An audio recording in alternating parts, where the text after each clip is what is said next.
ಮಾಡ್ತೇವೆ, ನಮಗ್ ಸಂಬಂಧ ಇಲ್ಲ. ಮಾಡ್ಲೇಬೇಕು, ಮಾಡುವಾಗ ನಾವು ಬಿಡು ಮಾಡ್ತಲ್ಲ. ಸಿಪಾಯಿ ದಂಗೆ ಓದಿದ್ದು ನನ್ ನೆನಪಾಗ್ತದೆ. ಇದು ರೈತ ದಂಗೆ ಅಂತ ಹೇಳಿ ಇಚ್ಛಾ ಪಡ್ತಿದ್ದೀನಿ. ಈ ದೇಶದೊಳಗ ಸೈನಿಕರು ಇಲ್ಲ ಅಂದ್ರೆ ಮಣ್ಣು ಒಳಗು ಹೋಗುದು ಖಚಿತ, ರೈತರು ಇಲ್ಲ ಅಂದ್ರೆ ಮಣ್ಣು ತಿನ್ನೋದು ಖಚಿತ. ನಮ್ಮ ಹುಕ್ಕೇರಿ ತಾಲೂಕದೊಳಗ ಹಿಡಕಲ್ ಡ್ಯಾಮ್ ಜಲಾಶಯ ಇದ್ರೂ ನಮಗ್ ನೀರಿಲ್ಲ ಅಂದ್ರೆ ಏನ್ ಮಾಡೋದೈತಿ ಹೇಳಿ? ಈಜ್ ಕರ್ನಿ ತಗೊಂಡ್ ಏನ್ ಮಾಡೋದೈತಿ? ನಮಗ ಯೂಸ್ ಇಲ್ಲ ಅಂದ್ರೆ ಇವ್ನ ಏನ್ ಮಾಡಕ್ ಆರ್ಸ್ ಕಳ್ಸೋದೈತ್ರಿ. ನೀವ ಓಟ್ ಹಾಕಿದೇರಿ, ನಾ ಅಂತ ಹಾಕಿಲ್ಲ. ಯಾಕಂದ್ರೆ ನಂಗೆ ಇನ್ನ 18 ವರ್ಷ ಆಗಿಲ್ಲ, ಅದಕ್ಕ ಹಾಕಿಲ್ಲ ಏನ ಹಾಕಿರಿಲ್ಪ.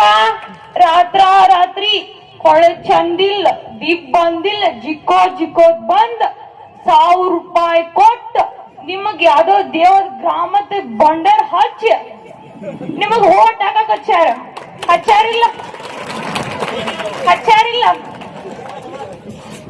ಅದಕ್ಕೆ ನಾ ಏನ್ ಹೇಳ್ತಾನೋ, ಅವ್ರ ಲಂಚ ತಗೊಂಡ್ ನೀವು ಇಲ್ಲಿ ಕೂತಿದ್ದೀರಪ್ಪ ಅಂದ್ರೆ ರೋಡ್ ಮೇಲೆ ನಿಮ್ಮನ್ನ ಅವ್ರ ಕುಣ್ಸಿದಾರು. ಮಾಡಕ್ ಆಗ್ಲಿಲ್ಲ ಅಂದ್ರೆ ಏನ್ ಮಾಡೋದು? ಆದಾಗ ಅಂದ್ರೆ ಮೊಮ್ಮಗ ಅಂತ ಮರ್ಮಗ ಇವ್ರ ಪರಂಪರೆನೆ ಮುಂದುವರ್ಸೋದ್ ಬರೋದು. ನೀವ್ ಯಾವಾಗಾರ ಆ MLA ಜೈ, ಈ MLA ಜೈ, ನಿಮಗ್ ಯಾರ್ ಜೈ ಅಂದಾರ? ಬೆಳಗಿಂದ್ರ ಹೇಳ್ರಿ, ಯಾ MLA ಬಂದಾರ ಹೇಳ್ರಿ. ಯಾರು ಬಂದರು? ಯಾರು ಬಂದಿಲ್ಲ. ನಾ 11 ಗಂಟೆಯಿಂದ ಬಂದ್ ಸೀದಾ ಕಾಲೇಜಿಂದ ಇಲ್ಲೇ ಬಂದ್ ಕೂತಾನೆ. ಯಾಕಂದ್ರ ನಾನು ದಿನ 30 ಕೊಡ ನೀರ್ ತಂದಿಟ್ಟ ಬರ್ತೇನೆ.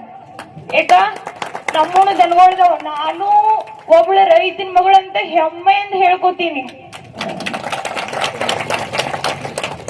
ಅದಕ್ಕ ನಾ ಹೇಳ್ತೇನೋ, ಯಾರ್ ಲಂಚ ಯಾರ್ ರೊಕ್ಕ ತಗೊಳಕ್ ಹೋಗ್ಬೇಡ್ರಿ. ಇಲ್ಲಿ ಸಾರ್ವಜನಿಕ ವಲಯದಲ್ಲಿ ದುಡಿತಾರ, ಖಾಸಗಿ ವಲಯದಲ್ಲಿ ದುಡಿತಾರ. ಯಾವ್ದಾದ್ರೂ ಅನ್ನ ಹಾಕೋ ವಲಯ ಇದ್ರ ಅದು ಕೃಷಿ ವಲಯ ಮಾತ್ರ. ನೀರಾವರಿ ಏನೋ ಆಗ್ತೈತ ಹೇಳಿ ಸುದ್ದಿ ಬಂದೈತಿ, MD ಅವ್ರು ಬರ್ತಾರಂತ ಹೇಳ್ಯಾರ. ಇನ್ನ ಆಗಿಲ್ಲ, ಬರ್ಬೋದಂತ ಸಂಶಯದಾಗಿದಾವ, ಇನ್ನ ಆಗಿಲ್ಲ. ಅದಕ್ಕ ಈಗ ಏನಂದ್ರ ಇಲ್ಲಿಂದ ನೀರ್ ಬ್ಯಾರೆ ಕಡೆ ಹೊಂಟಿದಾವ್. ಹೌದು, ಬ್ಯಾರೆ ಕಡೆಯಿಂದ ನೀರ್ ಹೊಂಟಾವು. ಇಲ್ಲಿ ಬಾಳ ಜನರಿಗೆ ನೀರಿಲ್ಲ. ನೀರಿನ ಸಲುವಾಗಿ ಎಷ್ಟೋ ಜನ ತಾಯಂದಿರು, ಗುರುಜಿಯವರು, ರಾಧಾಕ್ಷರು, ಅವ್ರು ಇವರೆನ್ನದೆ ಎಲ್ಲರೂ ಬಂದ ಈ ಚಳವಳಿ ಭಾಗವಹಿಸತ್ತಾರ. ಅಂತಂದ್ರ ಈಗ ಎಲ್ಲ ಗ್ಯಾರಂಟಿಗಳನ್ನ ಕೊಟ್ಟಾರ. ಈ ಗ್ಯಾರಂಟಿಗಳು 2023 ಕಟ್ಟ ಬಂದವು.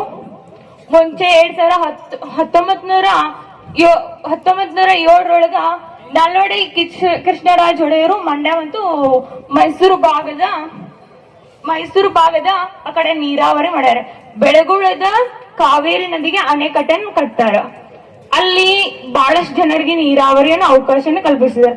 ಅಲ್ಲಿನ ಜನನ ಏನ್ ಮಾಡ್ತಾರಂದ್ರ ಜಗಲಿ ಮಾಲಿಟ್ ಪೂಂಜಿ ಮಾಡ್ತಾರಂತ ನಾಲ್ವಡಿ ಕೃಷ್ಣರಾಜರನ್ನೆಲ್ಲ ನಾ ಕೇಳಿದೀನಿ. ಇಲ್ಲಿ ಜನರನ್ನ ಎಲ್ಲಿ ಪೂಂಜಿ ಮಾಡ್ಯಾರ ಅಂದ್ರೆ ನಿಮ್ ಮನಿ ಹಿತ್ಲಾಕ್ ಪೂಂಜಿ ಮಾಡ್ರ. ನಾ ಬೇಯ ಉದ್ದೇಶ ಪೂರ್ವಕವಾಗಿಲ್ಲ, ಆ ರೀತಿ ಪರಿಸ್ಥಿತಿ ಐತಿ. ನಿಮ್ಮನ ಕಷ್ಟಕ್ಕ ಇಲ್ಲಿ ಯಾರು ಸ್ಪಂದಿಸಂತಿಲ್ಲ ಅಂದ್ರೆ ನೀವ ಆರ್ಸ್ ಕರ್ಸಿರಿ. 1000 ರೂಪಾಯಿ ನೋಟ್ ನೋಡಿಲ್ಲ ನೀವು?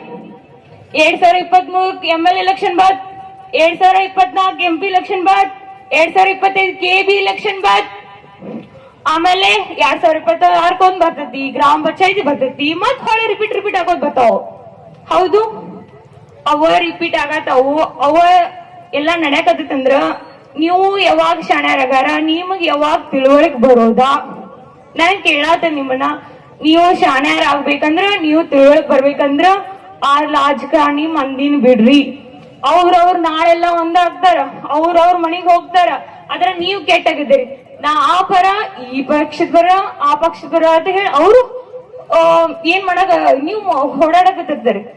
ಆದ್ರೆ ನಾಳೆ ಅವರೆಲ್ಲ ಒಂದ, ನೀವ ಕೆಟ್ಟ ಆಗೋರು. ಎಷ್ಟೋ ಜನ ಮಾತು ಬಿಟ್ಟಿದ್ದೀರಿ, ಆ ಪಕ್ಷದವ ಈ ಪಕ್ಷದವ ಅಂತ ಹೇಳಿ. ಅದಕ್ಕ ನಾನು ಹೇಳ್ತೀನಿ ಎಲ್ಲಾರು ಒಂದ ಇದಾರ. ಅವ್ರು ನೀವು ಮೊದಲು ಒಂದಾಗಕ್ ಹೋಗ್ರಿ.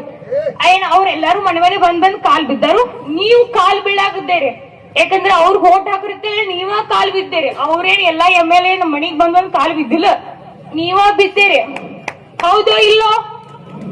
ನೀವ ಬಿದ್ದೀರಿಲ್ಲ ಮನೆ ಮನೆ ಬಂದ ಓಟ್ ಹಾಕಿರ್ತೆ ನೀವ ಹೇಳಿದಾರ, ಹಾಕ್ಸಿದಾರ ನೀವ, ಅವ್ರ ಜೈಕಾರ ಹಾಕಿದವ್ರು ನೀವ, ಎಲ್ಲಾ ಮಾಡಿದವ್ರೆಲ್ಲ ನೀವ.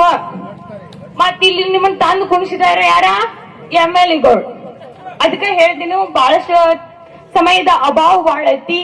ಅದಕ್ಕಾಗಿ ಎಲ್ಲ ರೈತ ಬಾಂಧವರಿಗೆ ನನ್ನ ಜೈಕಾರವನ್ನ ಹಾಕ್ತಿದ್ದೀನಿ. ಎಲ್ಲ ರೈತ ಬಾಂಧವರಿಗೆ